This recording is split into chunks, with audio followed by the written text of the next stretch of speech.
We're gonna rock till the broad daylight. We're gonna rock around the clock tonight. Rice pudding, run from the story. Hello, everyone, and welcome to this audio rant commentary where we are not going to be bringing any defibrillators with us tonight because we're going to probably die at the end of this commentary. It's oh god, woo! It's Doctor Who, Delta and the Bannerman. Oh, do you mean Echo and the Bunnymen? Because that's the name of the band. That Yeah. yeah, and they named this Delta and the Bannerman. Get it? Because Echo and the Bunnymen. There's a lot of '50s music. It's like, oh, for fuck's sake. Oh yeah. Yeah. Oh, sorry, my TV keeps uh adjusting. I'm gonna have to reselect the fucking clip That's episode. all right, man. It's okay. Yeah, sorry, I've got a new television. Getting used to the setup of the ITV BritBox app, so Yeah. ah! I think it's an ITV BBC collab thing, BritBox, but yeah. Yeah, it's really weird. I've only just signed up for BritBox, obviously for classic Doctor Who. So Yeah. yeah, is there anything you want to say while I'm just quickly doing this? Just that we were gonna do the reboss operation, but I have the DVD for that, and it's like really far back on my shelf, and it would have meant I would have had to pull loads of stuff out of my closet just to get it, because it's on the shelf, way back on the shelf. But we were also thinking City of Death, but also because it's a bit late. Wally said to me, "Oh, you want to do Happiness Patrol?" And then I thought Delta and the Bannerman, which I think works better because I think Happiness Patrol is 4 parts and this is 3 parts. So Yeah, yeah, and we both hate the story, so it'll be entertaining for the viewers, and it'll be yeah, fun. It'll be fun to rip this story to shreds, even if the yeah. story is complete shit. But Can I just say I want to say that I appreciate Jack's recommendation for this story. oh, I So wouldn't if recommend you this to my worst if you want a enemy. good time, if you want to rock around the clock tonight, then this is your story. Yeah. Or if you want to stick your head in the bin, or if you want to strangle yourself until you nearly die, like I did in my review, then Oh, then you, Sylvester, how you survived on set, I'll never know. yeah, I mean, this is a weird one because it gets a very Marmite reaction. Like some fans love this for some reason, like Nick, and I've seen other people say they love it because it's a goofy, fun run around. But I'm sorry, I can't. I mean, it gets a very Marmite reception, but I'm in the camp that hates this story. Sorry, Nick. I know Nick loves this. He gives it like a 9 out of 10, calls it a near pat, a near masterpiece. And I will agree with him. It is a masterpiece of absolute shit. It's a disaster piece. Yeah, it's Sorry, Nick. it's a weird one. Mm, Yeah, yeah. yeah. I guess we'll go further into details in just a moment. Yeah. I'm pretty much ready, so just get to 0 and then That's what we rate the story as well. Spoiler alert. yeah. Oh, God. Yeah. There we go. Right. Before the TV turns off again, let me know when you're ready. Okay, I'm ready now. Okay. Do you want to count down or shall I? I'll let you go first. Oh, And ladies first. cheers, babe. That'll be 3, 2, 1. Fucking play!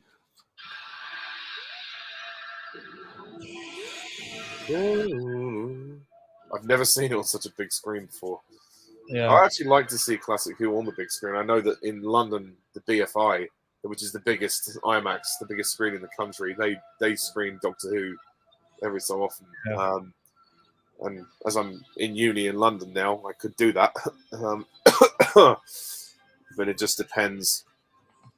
I will say this. I do like the title sequence and music for this. I know Delia Derbyshire didn't like the music, but I quite like the music for this. And I think the title sequence is pretty innovative. It's pretty amazing because it was the first completely computer generated title sequence in the world, and it cost them 20,000. And I was watching the making of documentary, and it took them quite a while to.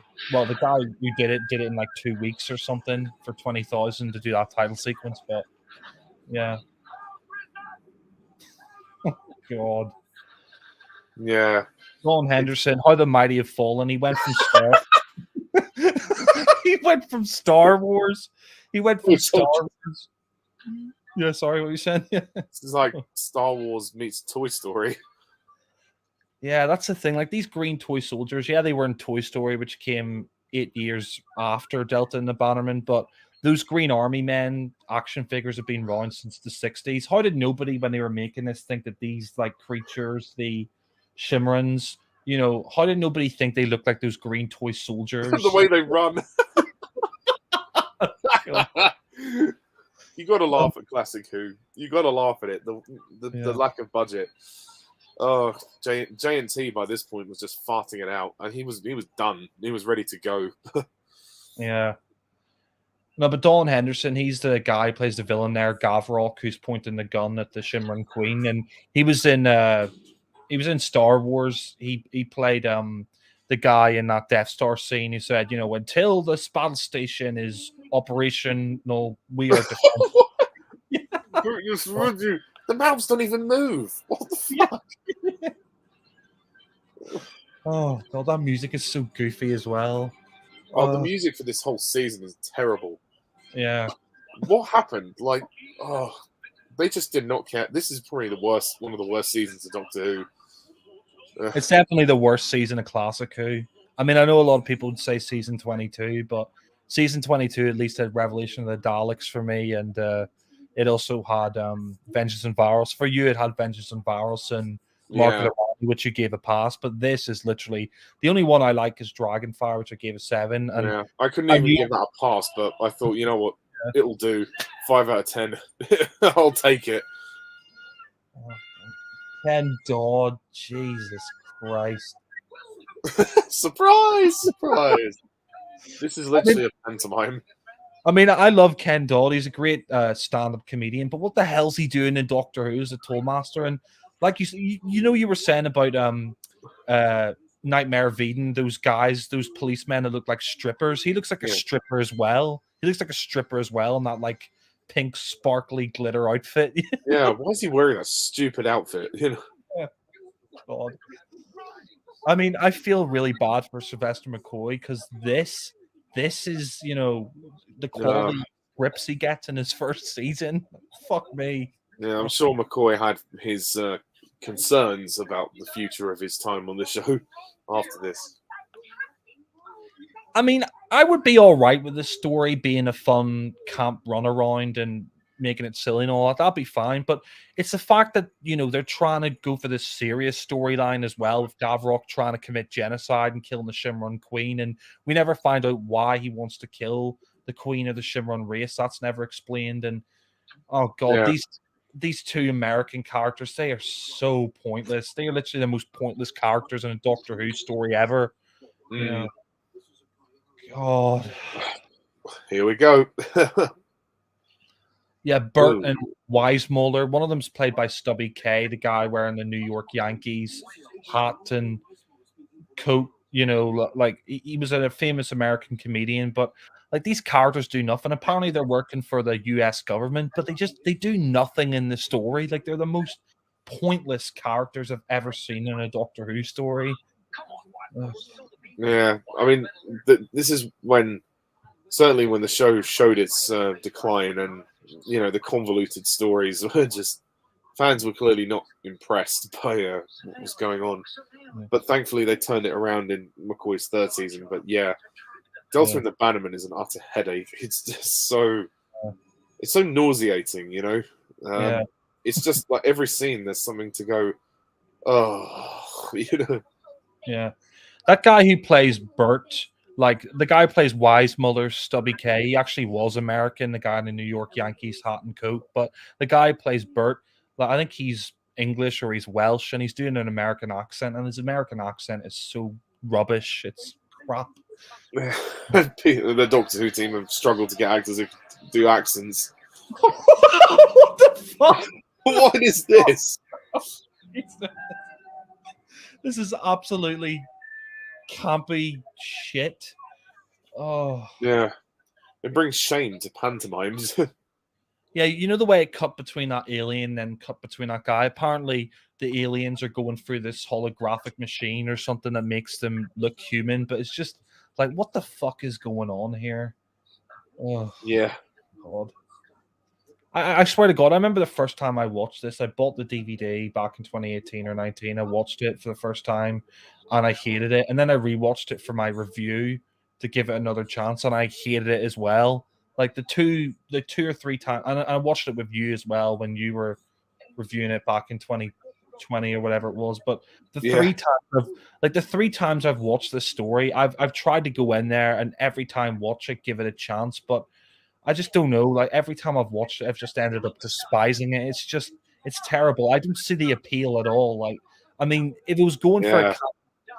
if it was going for a campy tone solely, if it was just going for a campy tone, then fair enough. But they try to make it this dark story about genocide and Gavrok going after the Shimrock Queen. It's like these two tones don't mash together, and the result is a Yeah. complete mess. You know? It is a mess. Yeah. I mean, Yeah. I just can't get into it. And like you say, it's totally confused, and even McCoy can't save it. Bless him. Yeah. They're going back to 1959. They're going to Disneyland. It's like fair enough, but like, why do you have this dark story here with Gavrok and the Shimron Queen? Like, what? Like, just choose one tone or the other. Like you said so many times in your Doctor Who reviews, choose one tone or the other because you can't mesh them both together. Yeah, exactly. And this story, as it goes on, it just gets more and more ridiculous. Yeah. I mean, the actress who plays the Queen, I forget her name. I think it's Delta. Yes, I mean Queen Delta. She's good looking and all, but and her acting's okay, but like the script that she's given is just absolute bullshit. Yeah, it's a mess of a script, and nobody looks like they're enjoying themselves. That's the Yeah. worst part. Did you see that bit of paper there? Like Gavrok put his hand for the console. It was like a bit of cardboard or paper. Like this is how cheap Yeah. the series had got by this point.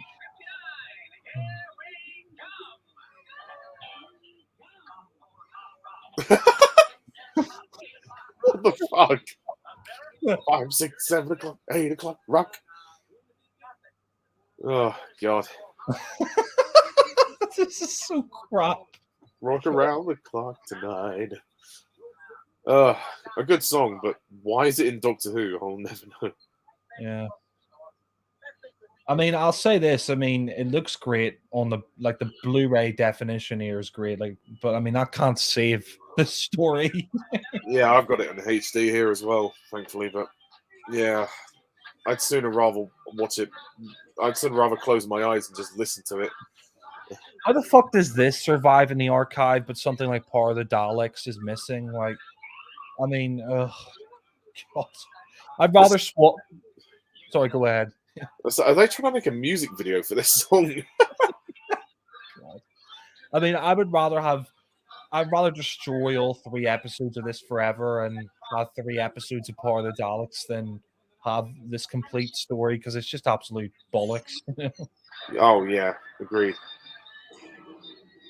Oh no, what could possibly be happening? Oh dear, I care about every one of those characters. Oh God.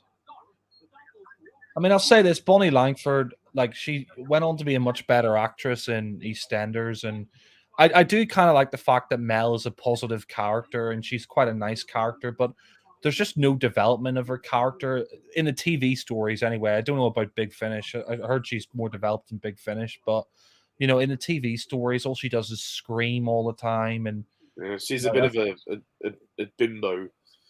yeah. Yeah, you're right, actually. And I mean, she's better in the Colin stories, but even then in Terror the Vervoid, she's just screaming all the time. And God, Terror of the yeah, Vervoids. yeah, that's probably another rant commentary you'll have to do someday. Trial of a Time Lord. Oh, God. Oh, that's a fucking acid trip and a half. Yeah. This is so bad. Well, Sylvester. Yeah, I mean, I'll give him this. Like, he's trying in this story, but it's just such a crap story.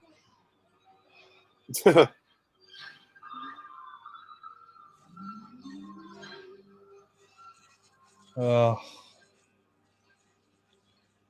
what an awful. Shangri-La. Yeah, yeah, like you said. Why is it called Shangri-La? You know, because it does nothing to do with Shangri-La. You know, and it's like a No, shitty rundown holiday site. yeah, that's the best they could do. That's literally the best they could get. Yeah. Oh, for shame.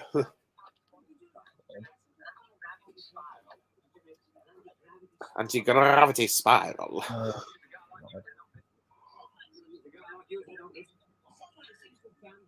Oh god.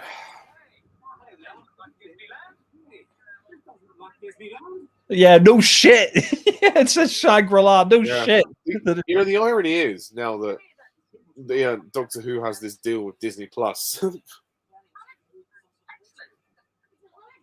Yeah. so they end up remaking this story and actually having them go to Disney. Yeah.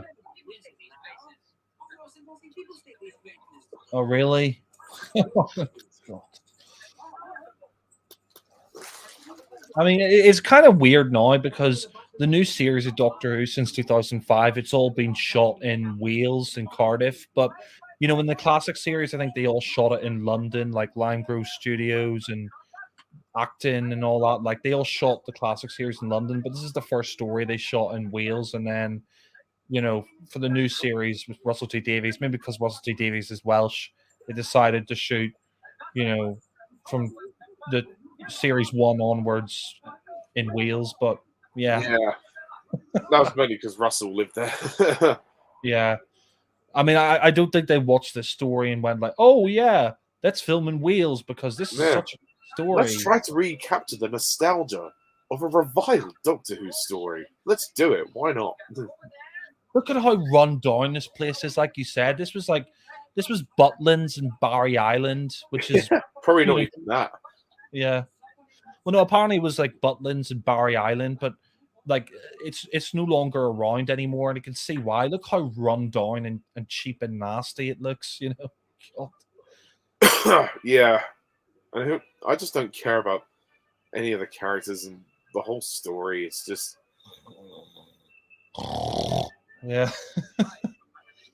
You know, my dad's a big fan of the band Echo and the Bunnymen. I'd rather listen to like 10 of their albums on a loop than watch this shit again. it's not worth it. God. At this point, like you said, it just become a campy schlock fest. Like it was a shadow of its former self. You know, no wonder Michael Grade tried to cancel the show in 1985 because, you know, when you come to the Colin Baker era and the McCoy era, and even some of the Davison stories, like you know King's Demons and Time Flight and all, like the show by the 1980s had really gone downhill when you compare it to like the 60s and the 70s with like John Pertwee, Patrick Troughton, William Hartnell, Tom Baker. Yeah, it's just not the same anymore. I mean, what's the thing that pisses you off the most about the story? I mean, apart from just the story being bad, like, Well, is it? its existence. I mean, would it be the No, 50s or? I don't know, just the whole, the tone of it, the convoluted plot, the lack of energy. It's just dull. God. Like, how long are we in? 10 minutes? It's already boring as fuck. God. Yeah, Sylvester, please just get your spoons out, do something. Yeah. This is just so boring. Yeah. I know Nick says that he prefers to the Space Pirates because, you know, Space Pirates is 6 episodes and this is only 3 episodes. And I can see where he's coming from, but, you know, at least the Space Pirates script, even though it's crap, made a little bit more sense. And, you know, Patrick Troughton, Fraser Hines, Wendy Padbury, they're all trying their best. And there is some good model work in there. And, you know, there are some good characters in the Space Pirates, but this is just everything is awful. Like, even McCoy isn't very good in this, in my opinion. And He's all right. Actually, he's not bad. He's good, but he's the only good one. Everybody else, like even Bonnie Langford, they're all just the performances are just terrible here. Yeah, and God, this character, this woman here, she's not that interesting either. Oh yeah, Ray. I don't know if you know this, but she was actually, they were like Bonnie Langford hadn't decided that she was going to leave yet, and they were thinking of either her as Ray as a new companion or Sophie Aldred as Ace, and she decided to leave. She decided to leave in the next story, Dragonfire. But if she left in this story, this Welsh girl Ray in the black leather jacket, she would have been a new companion. And I got to say, she's really cute and all that, but um, I think Sophie Aldred is a much better actress than this girl Ray. Her acting isn't very good. Yeah, you're right. But actually, to give Bonnie Langford the credit she deserves, yeah, she's trying. It's just the screaming. That's all. Yeah.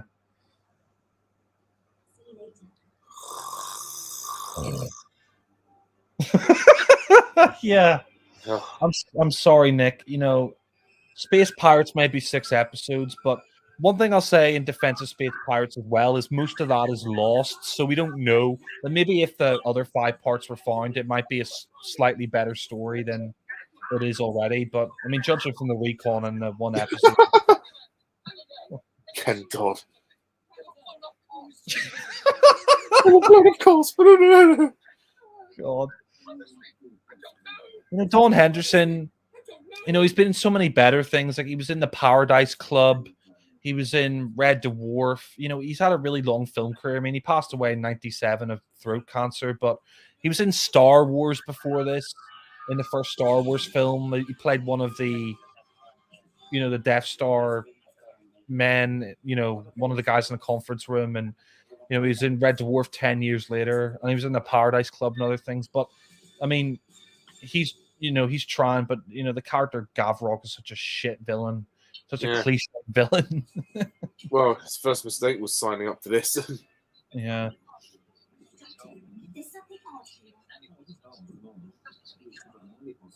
Well, McCoy, he's a good doctor. Bless him. Yeah.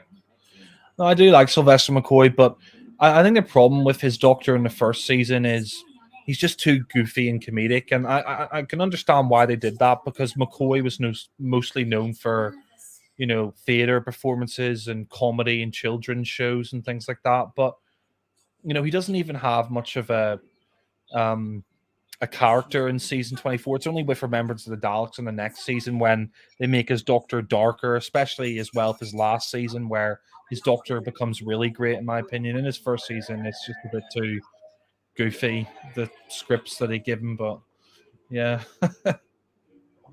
Yeah. So far, people are having a party and are on a holiday. This is really not Doctor Who, is it? Yeah. Like you said in the Leisure Hive, I don't need Doctor Who to tell me when to go on holiday. Yeah, exactly. Oh, I thought they'd learnt from the Leisure Hive. Oh, just get on with the fucking story. Or whatever story there is, What the fuck's going on here? Like all the singing and nothing. Yeah. Such a nothing plot.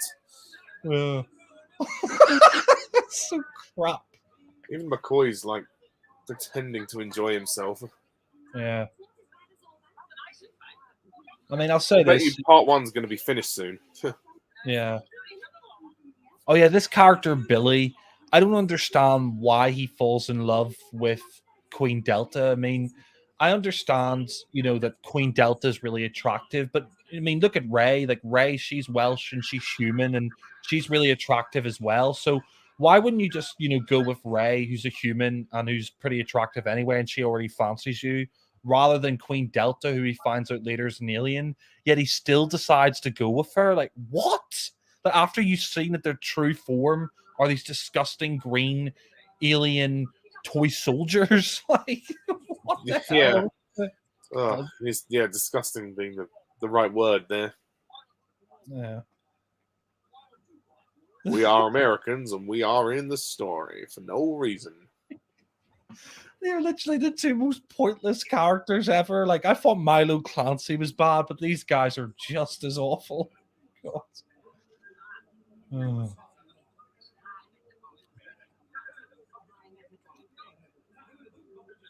Oh, God. Just hurry up with the plot. This is the classic series, folks. Get used to it. Well, actually, you said it. What plot? Yeah, never has the word meandering felt more relevant. But I mean, you said this is a classic series. Get used to it. There's some really fantastic stories, like you got Deadly Assassin, Talons of Wing Chiang, Genesis of the Daleks, City of Death, the Demons, Daleks Master Plan, Dalek Invasion of Earth, The Invasion. There's some really fantastic classic series stories, but then you get this shit. It just reminds you how our decision making has always led us to the same place, sighing and ranting. Yeah, you know what's really sad? In 10 years, you go from let's compare a story that came out in 1977, Horrifying Rock, or Tans of Wing Chang, which came out in 1977. Both really great stories. You go from stories like that, and then 10 years later, you go from two stories like that to a story like this, and oh god, the shitty Bond music. God. Oh. Do you hear the shitty Bond music? Oh. Still awake, Ollie? You still awake? Oh. I think Ollie's fallen asleep. Or maybe he's going for a piss or something.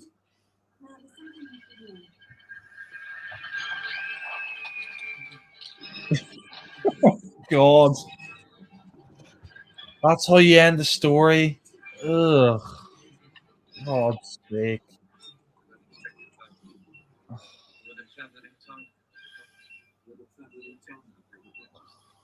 This guy's acting here. It's so bad. I don't just kill. It's something I enjoy. Oh, I'm so bored. Oh yeah. I was just saying, did you hear that shitty Bond music there? Yeah, and that's the first episode. Nothing.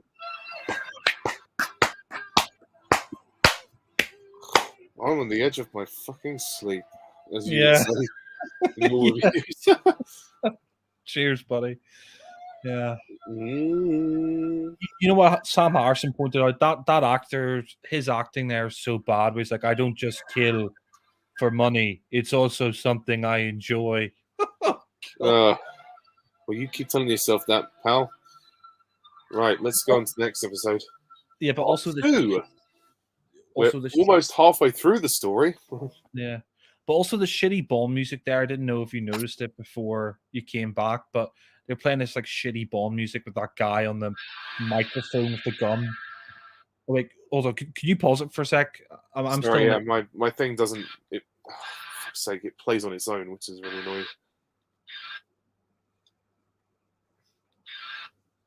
Oh, that's as far back as I can go. Well, I could play now. I'll let you count us in. Okay, yeah, sure. 3, 2, 1, play.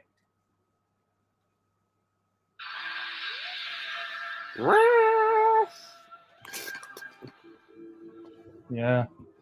I mean, you've really enjoyed this so far, right? Yeah. About as much as I enjoyed Boris Johnson being our Prime Minister. I mean, you thought he was bad. Liz Truss. Oh, fucking hell. Yeah. Where? Yeah. It's like she came and she saw and she buggered off. Yeah. You know what I say? In Liz we trust, or in this case, in Liz we don't trust. Yeah. Don't say things like "I'm not a quitter," and then yeah. Well, there you go. Oh, Malcolm Cole. Oh God, your script is terrible. I don't even think there was a script. I think they just turned up to set and just filmed it. Did you hear this Bond music here? Dum dum dum dum dum.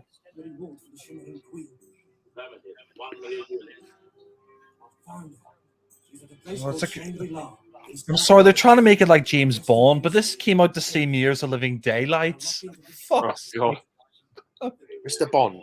I hope we're going to have some gratuitous sex and violence. Oh, wow. Yeah, like you said, as I would say in my reviews, This boy gun. yeah, it's edge of your sleep stuff, not edge of your seat stuff. Edge of your sleep. Oh, Yeah. God. Oh, shut up, Mel. Yeah. Fucking shut up. God, look at the makeup there. I mean, it's not bad, but it's oh god, it looks fucking weird. She's an egg. Yeah. It does look like a Slovenia. Nice reference to Boomtown.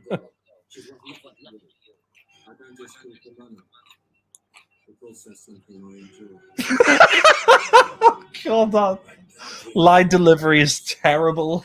Oh, God. Yeah, I know it's a cheap production, but oh, come on. Deliver the lines a bit better than that. Is that it? Is that it? He just presses the button and the guy blows up. Oh, God. Wow, great storytelling. So, like, if you were trying to get your kids into if you ever had kids and you're trying to get your kids into Doctor Who, the classic show, would you be showing them this first? I've just realised who that green baby is. Syl. Yeah, you're probably right, actually. Yeah. From a different point in time. Oh, Well, it is Valentine's Day soon, so yeah. this is such an awful story. What story? I think the word Yeah, story yeah. is an overstatement. Yeah. Actually, that's one thing I oh god, the fucking beekeeper guy. God. I What thought they relevant learned. is he? I thought they learned from Time Lash that you don't need beekeepers in Doctor Who. or as the doctor would say in Soul Earth Journey's End, the bees are disappearing. The bees are disappearing. Are these aliens? Don't sit off. Not all of them. Yeah. Oh God. I'm sorry, but this is a disgrace to the name Doctor Who. You know, I mean, like when I think of the golden era of the show, I think of the first four Doctors. I think of stories like Dalek Invasion of Earth, Dalek's Master Plan, Power of the Daleks, the Demons, Inferno. You know, stories like Genesis of the Daleks, Deadly Assassin, the Green Death, the Three Doctors. You know, there's some other Hartnell stories as well, and probably the Time Meddler, the Chase. You know, Yeah, there's no craft. Yeah, yeah, exactly. Oh God, like you said, look, they just got a baby, put some green feet. They got the baby in a green onesie, and then they got this baby in a green onesie, and then they painted green paint all over its face. Like, oh God. God, it's just embarrassing. Yeah.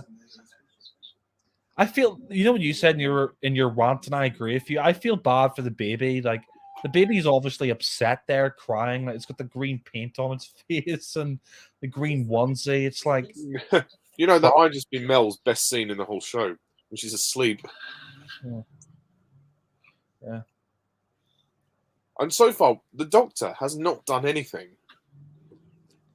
This was like 35, 36 years ago now. So that baby's all grown up. They're like 36 or 35 now. So I wonder if they looked back on this story and watched it and said, oh my God, this is terrible, or if they actually liked it.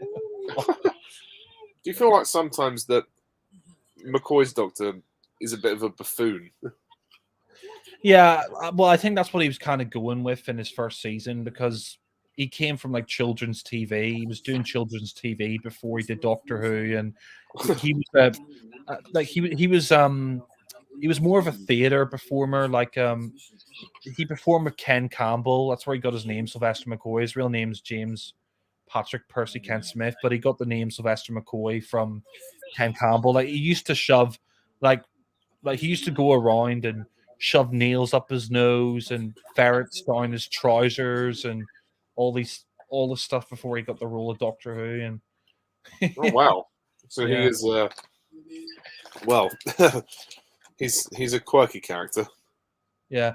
And funnily enough, Ken Campbell, who gave him his name, Sylvester McCoy, and worked with him many times over the years, he was also up for the role of the Seventh Doctor as well. And the BBC wanted him instead of John Nathan Turner, but they said that Ken Campbell's Doctor was, from the screen test, he was way too scary for kids. So JNT went for McCoy instead. And Good yeah, choice.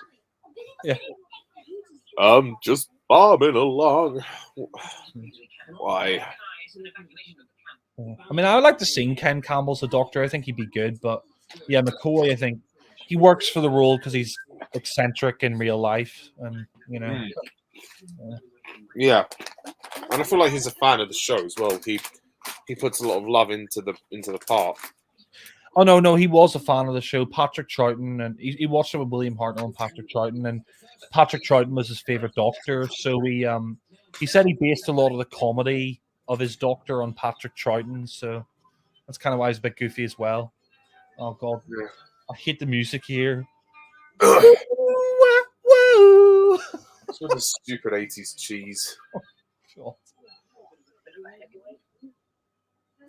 Yeah, if he's a heavyweight, why doesn't that baby get in the ring with Muhammad Ali or Mike Tyson?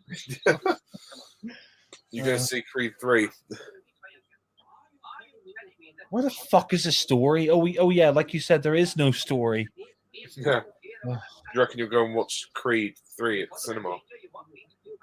I don't know. I mean, I've seen most of the other Rocky films in the cinema, so I might see Creed 3. And I would need to review the whole franchise though as well. So there's like bloody I saw the first Creed. I thought it was fine. You know, it was good for what it was. Didn't see the second one. But apparently Michael B. Jordan is directing this one. Yeah. There's going to be 9 films. Like there were 6 Rocky films. There's 3 Creed films. There's going to be 9 of these films now, which is kind of crazy. A bit too many. But, yeah.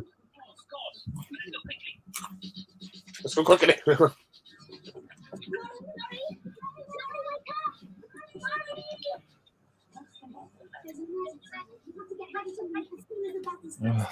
God. Well, I'm just, my heart hasn't skipped a beat, you know. Oh, come on. You love this story. Oh, yeah, it's in my collection, of course. Well, I mean, it's in my collection. I'm collecting the Blu-rays, but I only bought this for completion's sake. I didn't buy this season because I absolutely love it. Who would want to stay in that fucking place anyway? It's a load of shit. Yeah. This was a Butlins in Barry Island in Wales, and no wonder it closed down. Look at it. It looks so run down. Yeah, it looks terrible. It really has not aged well. Yeah. Actually, you said like look how rusty those railings are, and look how rotten the wood is and stuff. Yeah. I mean, I was gonna say this as well, like you said like, oh yeah, don't be fooled by them calling the holiday site Shangri-La. It's like I wish they'd do a proper Doctor Who story where the Doctor went to Shangri-La or something like that instead of this crap. Yeah, you need a budget for that, but it would be much better than this. Yeah.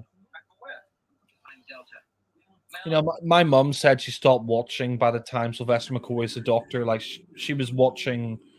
I mean, my mum was born 1956, so like her birthday is the 23rd of November 1956. So literally the same day Doctor Who started. So it was her 7th birthday when she watched Doctor Who, the first episode, Oh, and she watched it with Hartnell. She said She said she found Patrick Troughton a little bit irritating when she first watched him, and she loved John Pertwee. Tom Baker was her favorite. She said Davison she found irritating, and the scripts weren't good. And Davison, bless him. yeah, and she said by the time Colin Baker came around, she stopped watching because the script writing was just so bad. And she said, and I was talking to her about it the other day, and she said she felt bad for him. The scripts were so rubbish, and she didn't watch McCoy. But yeah, I mean, I don't blame her for stopping watching with Colin Baker because, like, I mean, the classic series didn't get much better. It was only the last two seasons of McCoy where it started to get better, but by that point, nobody was watching it. So yeah, Exactly, yeah.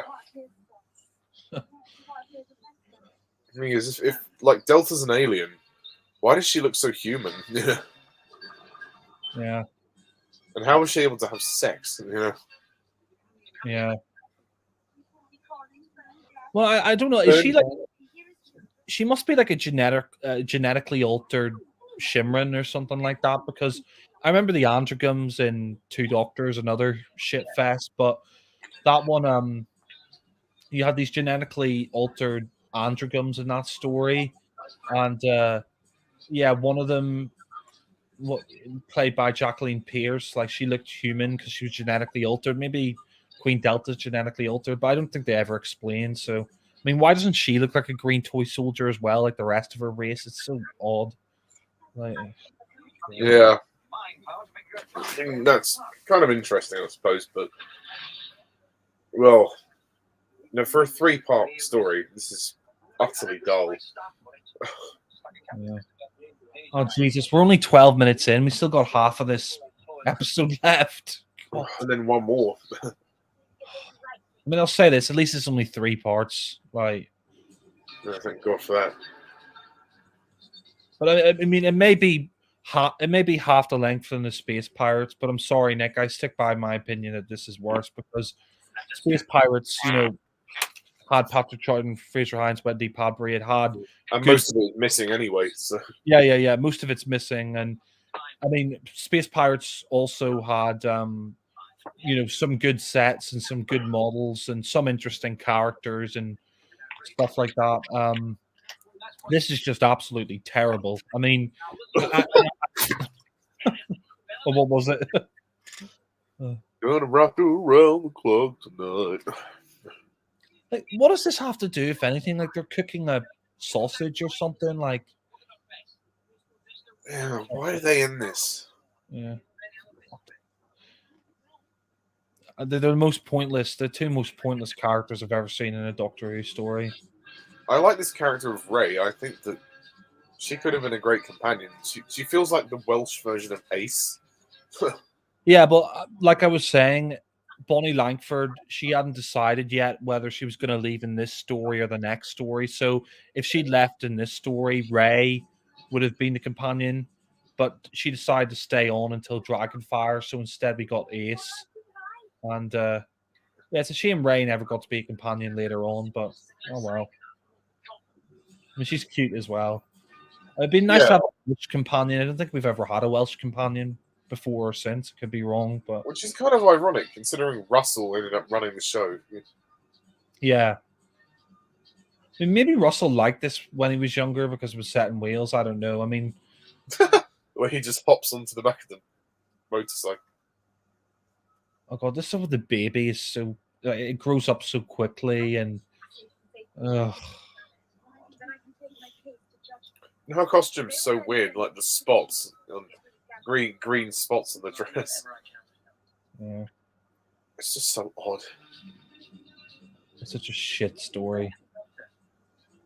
Ray and the Doctor. God, that music. Oh god, like Alan said, it's so crap.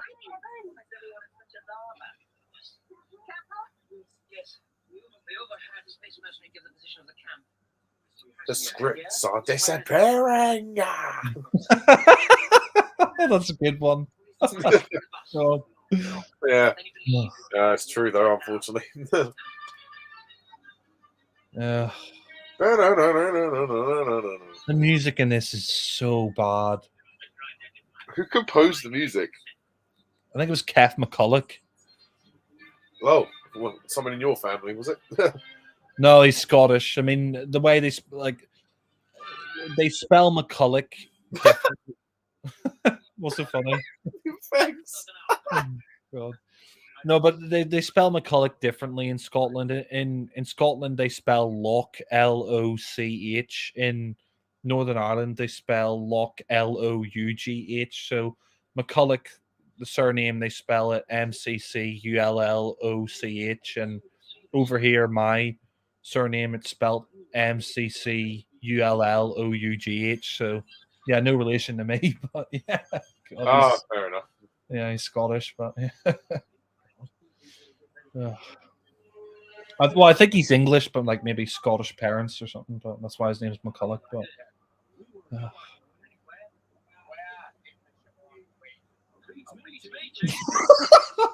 God. Jesus, You're only supposed to blow the bloody doors off. you only meant to blow the bloody script up. Oh, fuck's sake.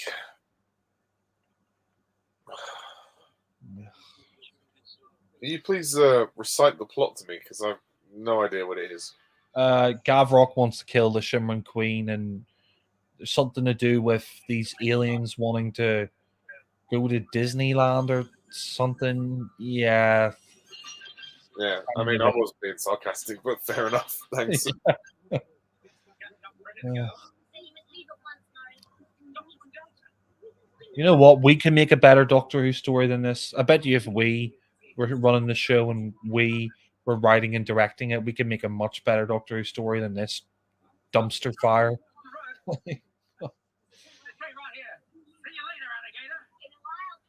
Oh, that's what the 50. I know they wanted to go to Disneyland in 1959, so I get the 50s references, but you're not in Disneyland. You're in Shangri-La in Wales. You know, in the 50s. It's like what? Ugh.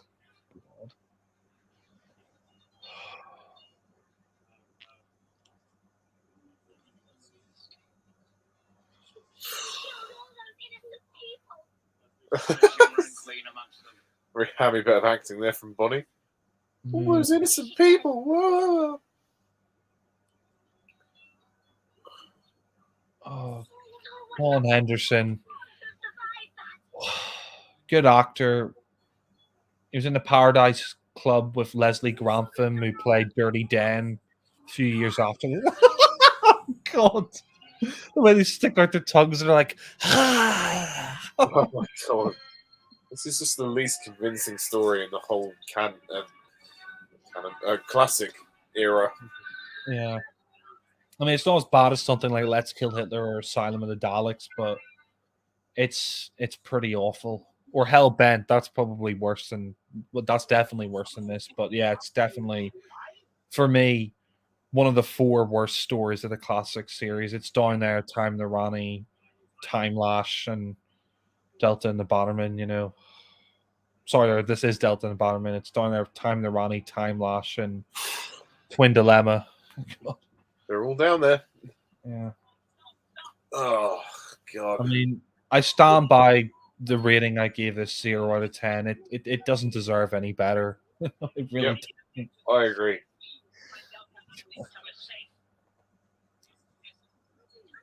You know, like you said as well, J&T thinks that this is good enough. He thinks that this is good enough. Oh God.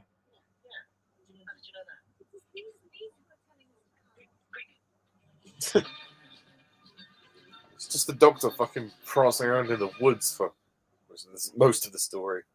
Oh wow, I really care about these 2 American characters. I really care if they get killed off, Bert and Weissmuller. I really care about them because they've been so integral to the story. Oh,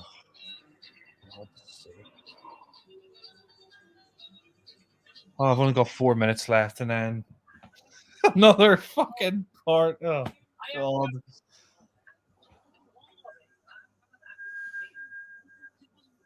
Did he just say his name was gone awry? Well, I can tell you what has gone awry. This story. Oh. I think he said Garonaway is his name, or Gawonarai. The story's Gawonarai. God. The story has gone awry. Gawonarai. God.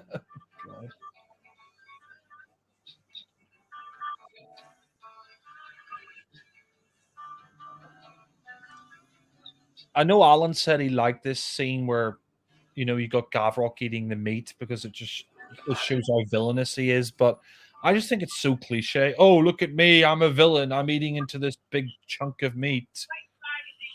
Like, oh, God. You awake, mate?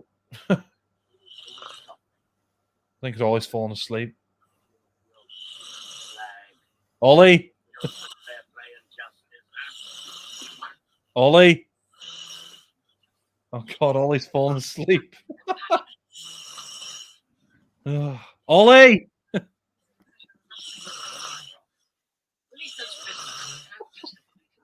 Ollie, you awake, man? Ollie!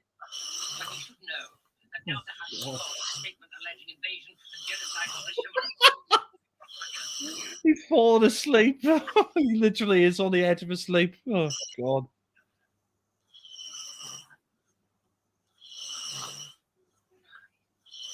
Oh, God. Ollie, wake up!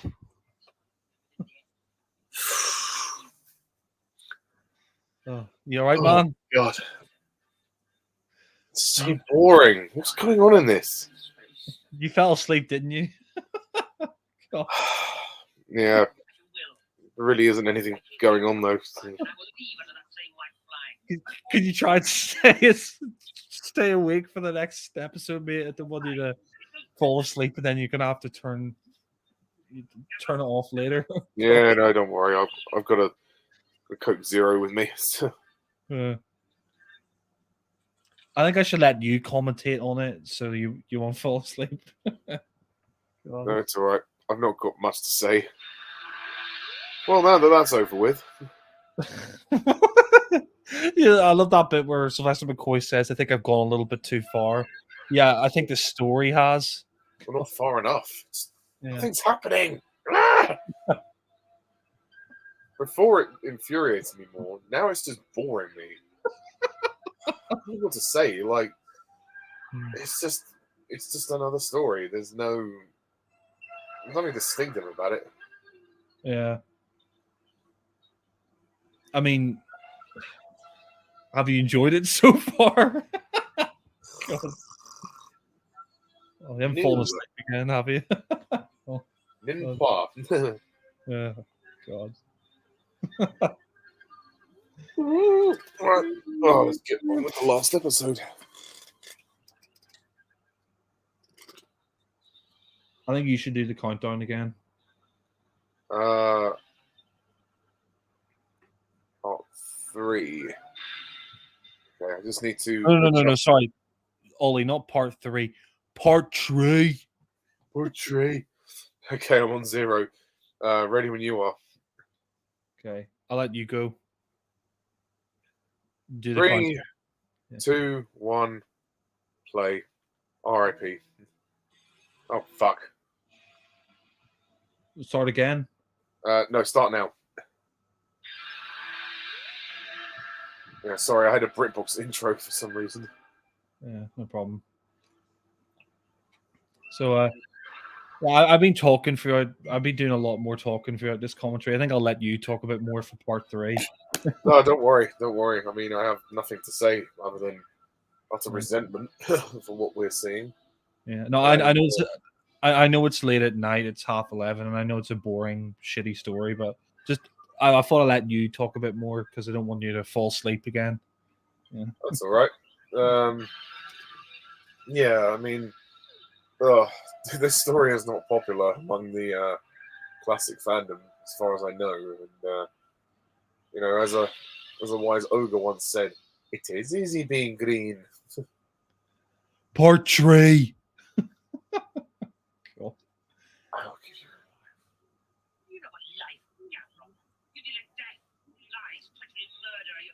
Ugh.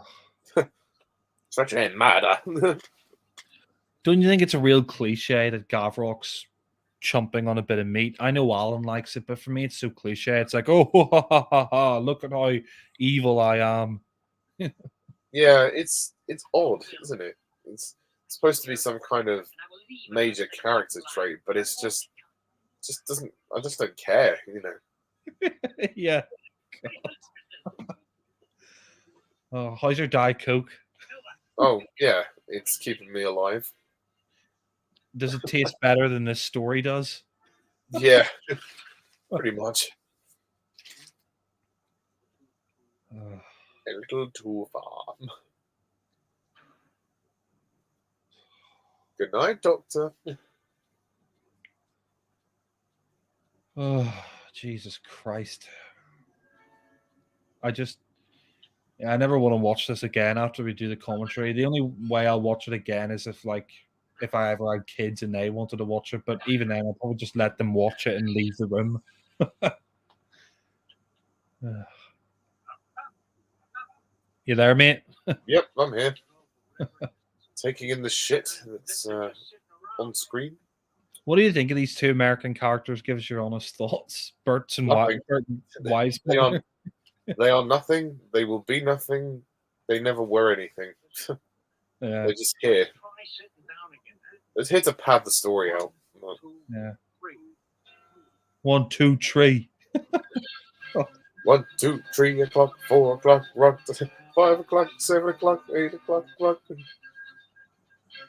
Well, you know, it'd be even worse if they had the Absorbal off in this story. Now make the genuine article. So, what's the twin planet of Raxacorcal Falpatorius? Clom. Clom. Yeah. Admittedly, that is quite a good joke. I quite like that. Yeah, it is. Yeah. Yes, Clom. Clom. Yeah. I mean, that's another story that I give a 0, but I'll say this: I do like Love and Monsters more than I like Delta and the Bannerman. Oh yeah, Love and Monsters is just okay for me.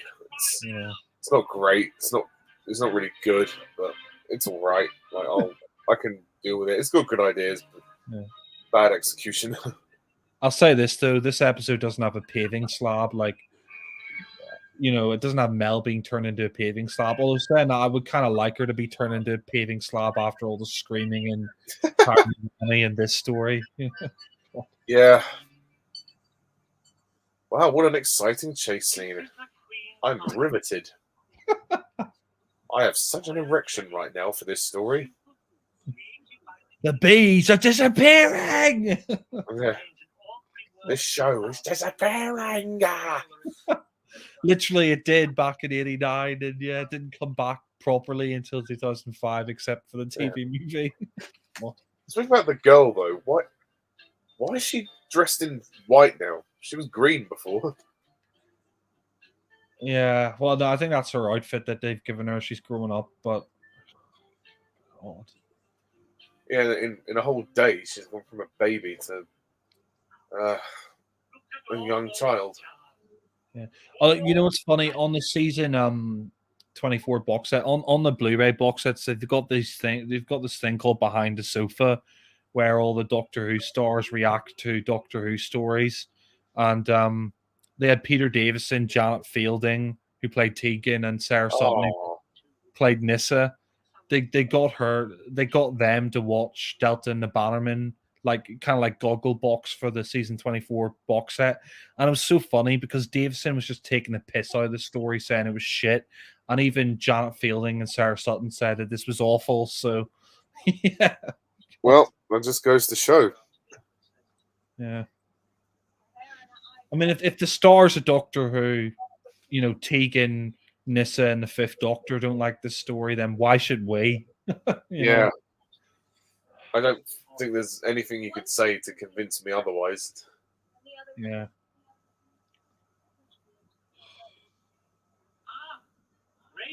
So yeah, I wonder about this little girl here, like how old she is now. She's probably like in her 40s or 50s.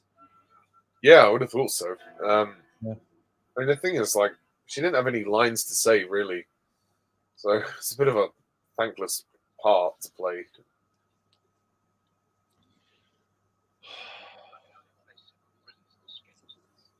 Look how ridiculous those guys look, the Bannerman. And look as well. I think they've reused the same helmets from Earthshock. Yeah, it's the same shot. Yeah. Oh, you're right. It is the same shot. Fuck yeah. They're so lazy that they reuse the same shot. Still not as lazy as Superman 4. We're using the flying shot 30 times. Yeah. God. That film was astonishingly bad. Oh, that came out the same year. Isn't it funny that Jaws the Revenge, Delta and the Bannerman, and Superman 4 all came out in the same year? God. The irony. Yeah. I mean, at least we had the Living Daylights that came out in '87. At least that was good. You know? Very true. Gonna rock around the clock tonight. You know, it's funny. I wonder if Timothy Dalton watched this because he's Welsh and this is filmed in Wales and came out the same year. The Doctor, but Maybe. I use that music. I use that music for my review. Oh, God. I hope that Timothy Dalton managed to find a much better job to go to. And oh, look, he did. Mr. Bond. Yeah. Oh, that music is so dire. It's just too jovial for this situation. It really isn't fun. Oh God, you know the way McCoy's in that bike and Mel's in that sidecar? I'm kind of expecting Henry Jones Jr. Henry Jones Sr. to get out of the sidecar and be like, Junior! Junior. Henry Jones Jr.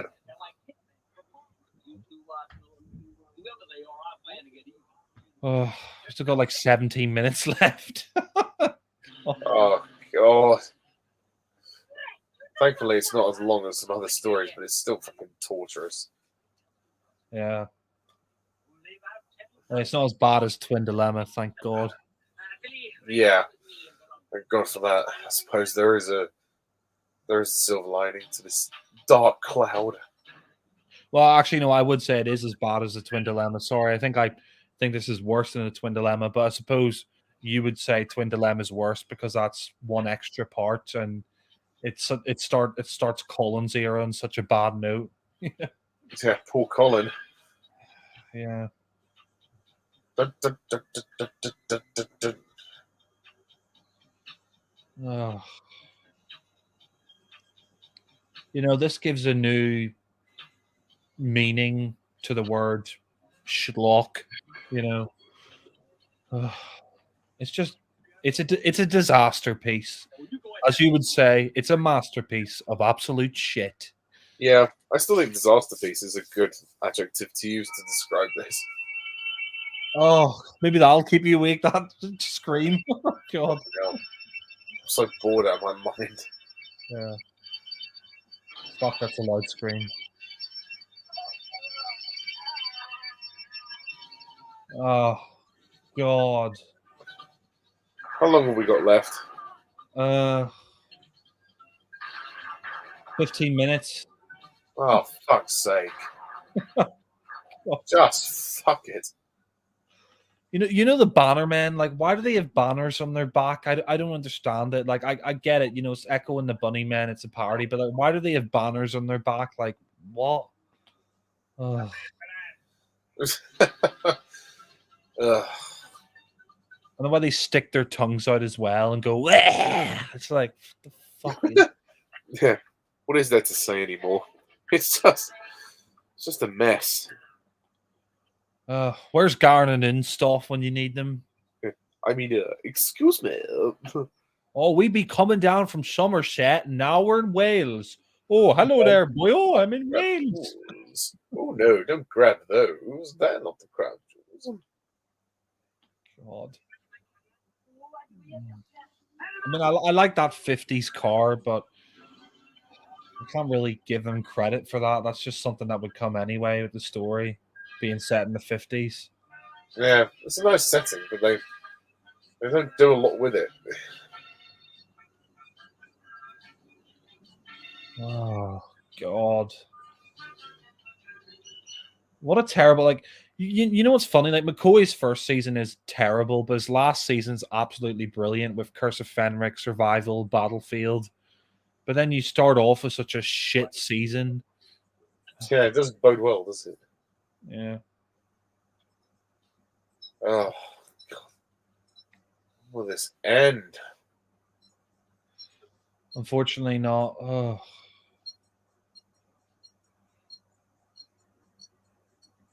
Come on, fellas, hurry up.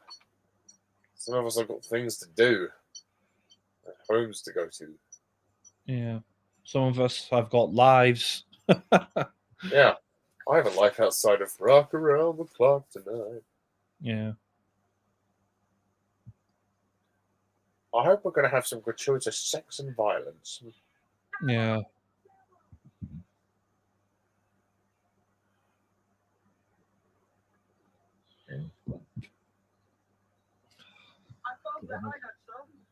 Oh, great.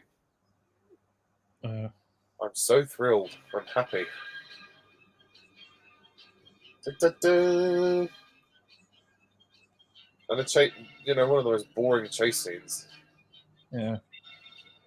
I'd say this would be the order I'd rank the 4 worst classic stories. So number 4 would be Time Lash. Number 3 would be Twin Dilemma. Number 2 would be Time in the Rani. And number 1 would be Delta and the Bannerman for me.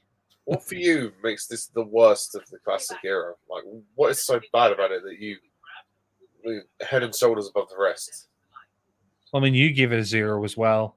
Yeah, no, but I mean in terms of like why you think it's the worst of all of the stories. It's just because, like, I just think it's a really, like, I just think the script is brain dead. I don't understand what's going on with the script. I think the acting is awful apart from McCoy. I think the villain's awful. I think the green toy soldiers, the fact that it's trying to be this campy, fuck fest, and it's also trying to be this serious story about genocide, and also like we never find out why Gavrok and the Bannermen want to, kill the Queen and the Shimron race. Like that's never explained. It's just so insulting to the intelligence. The story, like at least with the Twin Dilemma and Time in Irani and Time Lash, even though they're awful, at least I can understand them a little bit. At least I can understand them a little bit more. Like we never find out, like it's never explained why Gavrok wants to kill the Shimron Never. Queen. Yeah, yeah, it's never explained why he wants to kill the Shimron Queen or destroy the Shimron race. That's never explained. And it's Yeah. trying to be this campy runaround, but it's also trying to be this dark, serious story about genocide. And I just like it's just such an embarrassing story for me. Like the acting, like oh god, like the direction, like god. Can you understand where I'm coming from now since I've explained it? Yeah, Uh, you have. Oh, yeah, I get it. Oh, give it to the babies. I think you'd say Time in the Rani's your least favorite, isn't it, of the classic series? Yeah, pretty. That one for me is very insulting. Yeah. And Time Lashed as well. An ambulance driver wrote that. Sorry, fucking hell. Did you hear earlier they played the song Lollipop, lollipop? Oh yeah. God. Do you remember they used to do that ad years ago? Like there was that ad on TV years ago, back in the 2000s or the 2010s, and they used to play it all the time. Lollipop, lollipop, oh lolly, lolly, lolly, lollipop. How on earth can a human fall in love with the Delta? God, yeah. So much for world building. Yeah. Well, season 24 is it's an absolute dumpster fire, as the Americans would say. Season 24 is just a complete washout, apart from Dragonfire, but even then, you just gave that a 5 out of 10. So I guess you would say season 24 is a washout for you because you couldn't give any story in season 24 a pass. Yeah.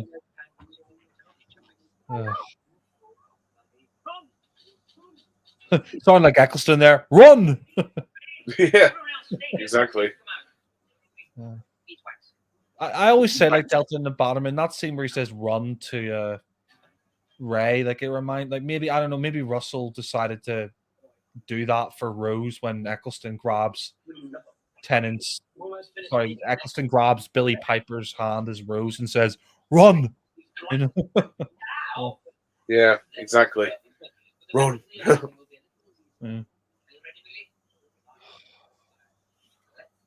I I really never don't like. was that bored by a Doctor Who story before. Yeah. Well, I I mean, you agree. say I that. cannot watch this again. It's just Yeah. so boring.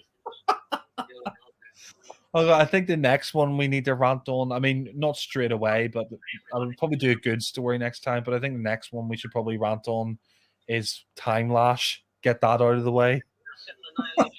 God. Yeah, exactly. Yeah. Oh, God, that's not a good one for Perry. Yeah. I know someone who says Time Lash is their least favorite story in the classic series. They can't stand it, and I can understand why. I cannot say I blame them. Yeah. I mean, you know, if someone said to me Time and the Rani was their least favorite of the classic series, I'd say fair enough. If someone said Time Lash, I'd say fair enough. If someone said the Twin Dilemma, I'd say fair enough. And this is my least favorite, so yeah, I mean, yeah, I mean, those four stories are just absolute god awful trash. Oh, Delta and the Trasherman. Oh god. I see some people say Time Flight's the worst of the classic series. It's definitely down there. I think I gave it a 1, but I couldn't quite give it a 0 because Davison and Janet Fielding and Sarah Sutton are trying their best. Like Davison's really trying in Time Flight. That's why I can't give it a 0, but Time Flight is pretty crap as well. Oh god, that sign, bloody hell. Oh, God. She never shut up. Oh, this is one of the reasons why it's my least favorite as well. Like this green alien baby girl and the scream. Oh. Oh, my goodness me. I'm so done with this story. Oh. And that's it. That's how they resolve everything? Yeah. Oh, shame. The Doctor did not do anything. You know, you go from 10 years previous, you go from the Invisible Enemy and Talons of Wing Chiang and Horrifying Rock to this 10 years later. Oh, God.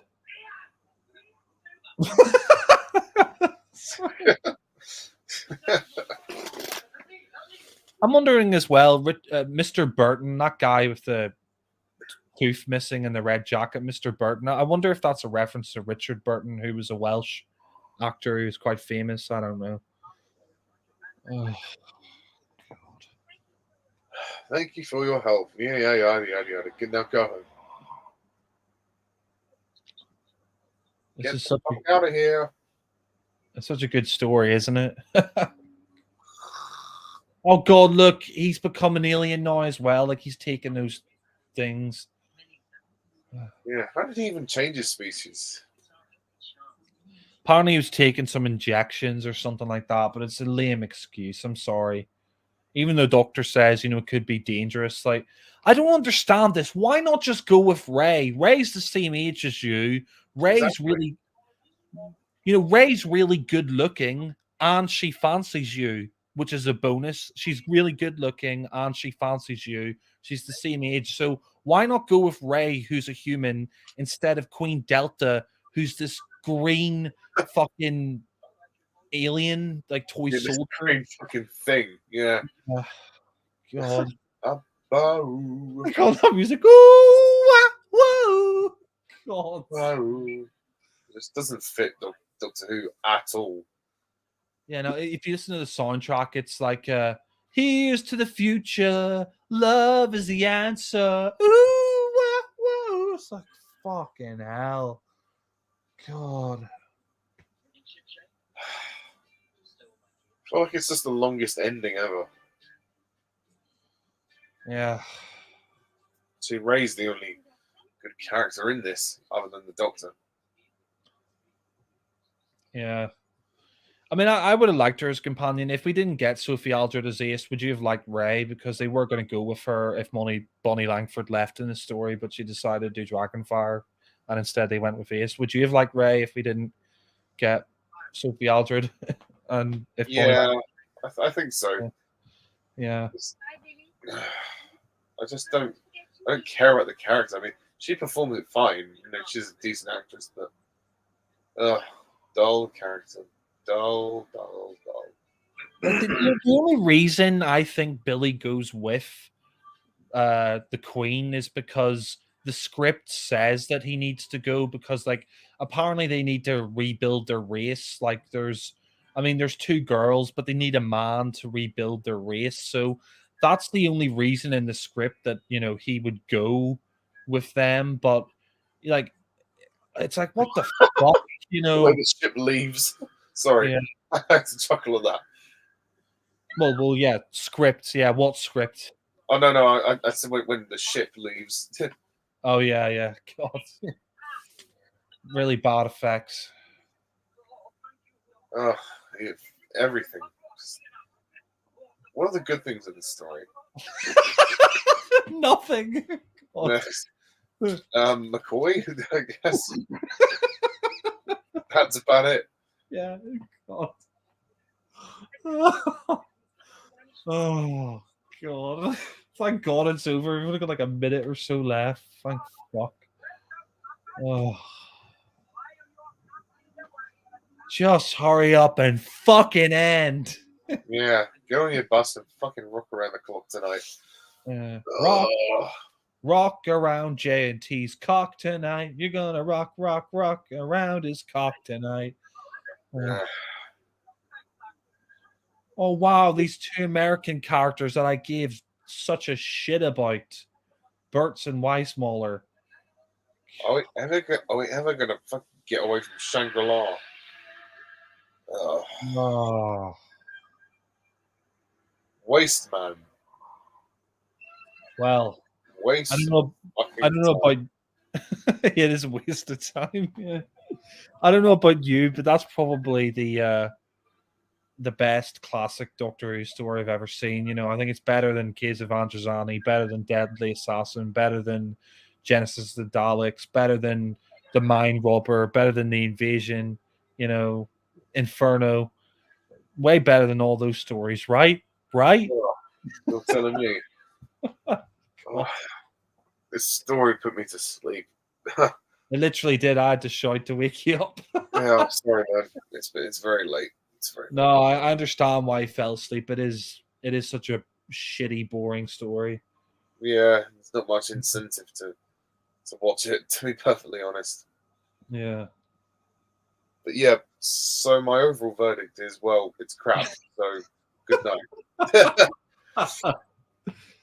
Oh, Yeah, no. God. Just to elaborate, I do like McCoy. I think he's trying, but the story or lack of plot really affects this, and it's three parts, but it drags so much. And Bonnie Langford probably giving one of her better performances as Mel. But the side characters, I mean, Ray is the only good one.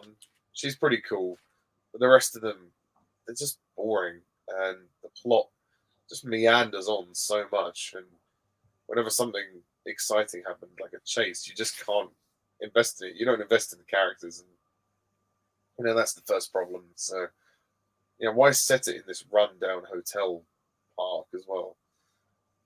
Stupid. Oh. Yeah, so I mean, I guess I'll give my final thoughts first, and then you can. But Well, I've kind of just done it, really, but yeah. I mean, well, you didn't give your rating, did you? I mean, well, I Oh, mean, there's there is no rating. 0. That's all I can give it. yeah. Well, I mean, yeah.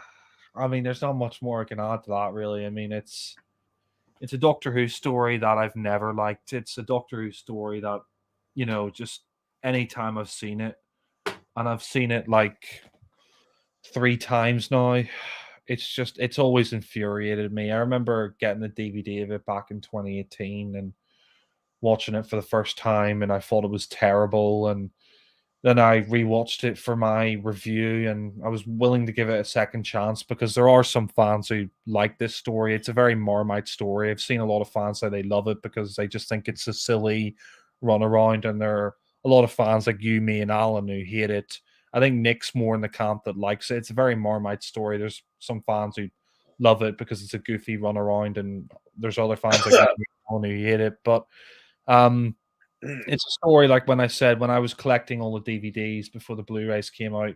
The first Blu-ray came out in 2018 for season 12. I got the DVD of Delta and I watched it and I was just like so pissed off. I was like, "What the fuck is this crap?" And then when I did the review, I rewatched it and I was like, I hate it just as much, and I wanted to like it second time round because some fans do. And then we rewatched it when you were watching it for your review back in 2020, and this is the fourth time I've watched it. And like you asked me earlier, like why do I hate it more than some of the other stories that I've given 0 out of 10, like Twin Dilemma, Time Lash, Time Nirani.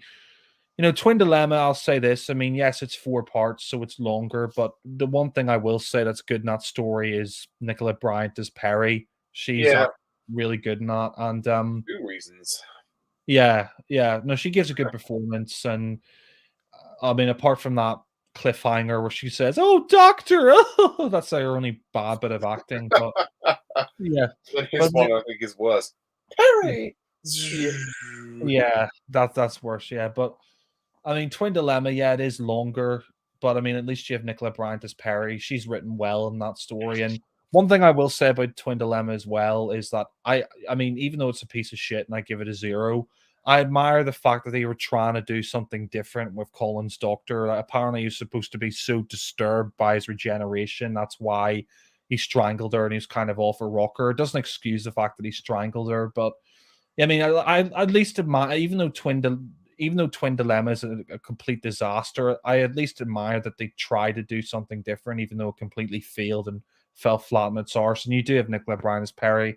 Time Lash, I mean, it was written by an ambulance driver, so that kind of says it all. But um, I mean, he'd only written a couple of episodes of TV, I think, before he wrote Time Lash. So he was very inexperienced and he was an ambulance driver. And that story's awful. I mean, I really can't defend it. There's really nothing in that story. But um, I mean, I will say with Time Lash, again, you have some interesting ideas in there. The whole idea of the Time Lash, and that's kind of interesting. And you do have some good actors in there, like Paul Darrow, even though he gives a very hammy performance. Yeah, I mean, that's an awful story, but I mean, I do think the makeup for the Borat, I mean, I'm kind of mixed on it. I think the makeup is kind of good, but it's kind of shit as well. It looks like a dinosaur that was run over by a 10-ton truck, as you said. Um, Yeah, and as for Time to Rani, I mean, that story is abysmal as well. That's my second least favorite story of the classic series, and I can see why that's your least favorite and Alan's least favorite because it is awful. But I will say, apart from the scenes where she's dressed up as Mel, I can say that Kate O'Mara's good as the Rani in that. But as for Delta and the Bannerman, for me, there really is nothing in the story. I mean, it's just a complete disaster. I mean, the fact that it's a it's bore. so yeah, and it's just a pantomime parody of Doctor Yeah. Who. Like, what, Oh, no, it isn't. yeah.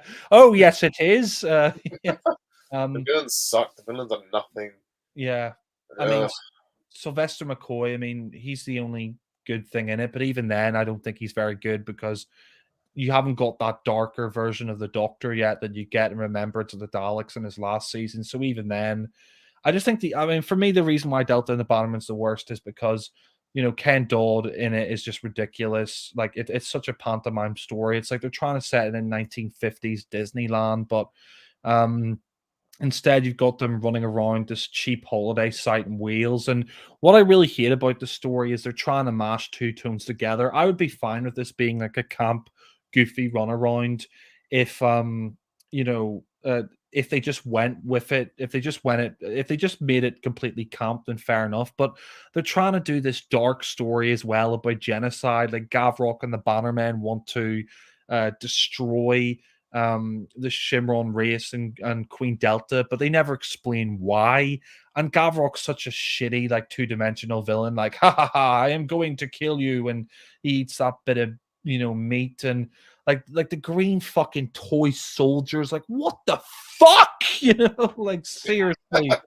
Like, I know Toy Story came out 8 years afterwards, but those green army man toy soldiers, they were around since the '60s. I looked it up. Those green army toy soldiers, they're around since the '60s. That's why they included them in Toy Story, not because of this. But yeah, I mean, you've got fucking green toy soldiers as the aliens. Fuck's sake. And like the stuff with Billy as well just makes no sense. Like it makes no sense why he wants to go with Queen Delta and her daughter, because she's an alien. I mean, I know Queen Delta's good looking, but her real form is like these disgusting green toy soldiers, like you've seen it, and like the baby, like as well. And it makes no sense because Ray's actually, she's Welsh and she's the same age as Billy, and she's really good looking and she fancies Billy. So I mean, why wouldn't you go with someone your own race? Why wouldn't you go with someone your own race, like Ray? Because I mean that makes more sense because she's human. Like, why after seeing these, finding out their true form, like even if Queen Delta's good looking, why after seeing that they're like these green toy soldiers and these disgusting green babies would you want to become, why would you want to go off with them? The only reason he wants to go off with them is because she's the last of her race and they need a male to make more of her race, but that's it. And like all the acting in it is terrible. Like that guy with the radio device who says, "Oh, I don't just like killing; it's something that I enjoy." And it's just such a bad story. It's such a cheap, Well, campy story, and there ain't no story as far as I'm concerned. yeah, there is no story, and they're trying to mesh these two tones together, being a campy runaround with all this like '50s music. Like the soundtrack is awful, the costume design is awful. Like, I mean, I don't mind it being set in Wales; that's quite nice, but it's just such a bad. It's just such a a So it's terrible. so uneven. Very, Yeah, very yeah, uneven. it's such a bad story, and um, it's a disaster piece. It's a campy fuck fest. It's a masterpiece of absolute shit. The fact that we never find out as well why Gavrok wants to kill Queen Delta, the Shimron race, and Gavrok's such a cliched villain, and the dialogue is terrible. And yeah, that's for me why it's the worst Doctor Who story of the classic series. I mean, Wow. I mean, yeah, I mean the other three Time the Rani, Time Lash, and uh, you know, the other three Time and the Rani, Time Lash, and Twin Dilemma, they're down there, but yeah, it's just abysmal. I'm sorry. I mean, it's just. I mean, it may only be 3 episodes, which is good, but it's still it's a train wreck. It's just an absolute. Like every time I've watched it, like this is the fourth time now I've watched it, and this is going to be the last time because I can't stand it. I can't stand it. It's just. I mean, I may watch it again with my brother because he hasn't seen it, but I'll probably just leave the room. I'll let him watch the extended version of it just so he can go through the torture. But it's crap. It's really awful. So yeah, 0 out of 10. I'm sticking by 0 out of 10. I can't give it anything more than that. It's an insult. It's an insult to Doctor Who. It really is. It's an insult to the Can I show. just say, very well said. Yeah, thank you. I mean, by this point in the show, it really was a shadow of its former self. Like, you go from all those great Hartnell, Troughton, Pertwee, and Baker stories to this. Yeah, Oh it's god. it is insulting. And that fucking soundtrack. Ooh, wah, wah, Gonna here, rock around the clock tonight. yeah. Love is the answer. Like, oh god. Ugh, ugh, ugh. Yeah. Oh, Well, that episode or story has that effect on everyone. yeah. So Ugh. I mean, there's not much more I can add. I mean, is there anything you want to say before we wrap it up? No, just sorry for not being as talkative as I wanted to be. But thank you for joining me on commentary. This was somewhat fun under the circumstances, and it was an interesting story to talk about. So thank you. No, thank you. It was fun doing this commentary, even though it was a shit story. Next time we'll do a good one. We'll do City of Death or Reboss Operation or something good to sort of cleanse our mouth and our eyes of this shit. Yes, and we'll definitely start earlier next time. Apologies about that. That was my That's bad. yeah. Oh God. But But yeah, I'm done. So what about you? yeah, I'm just gonna say before we go, run, run, Ace, run, run from the story, run, Ray, from this story. Yeah, thank God she did. Yeah, yeah. In the words of Christopher Eccleston, run. Run. Yeah, God. Anyway, thank Yeah. you guys all for watching and listening. I'm Pajack's Perspective. This is Jack the Film Fanatic. See you soon, and bye for now.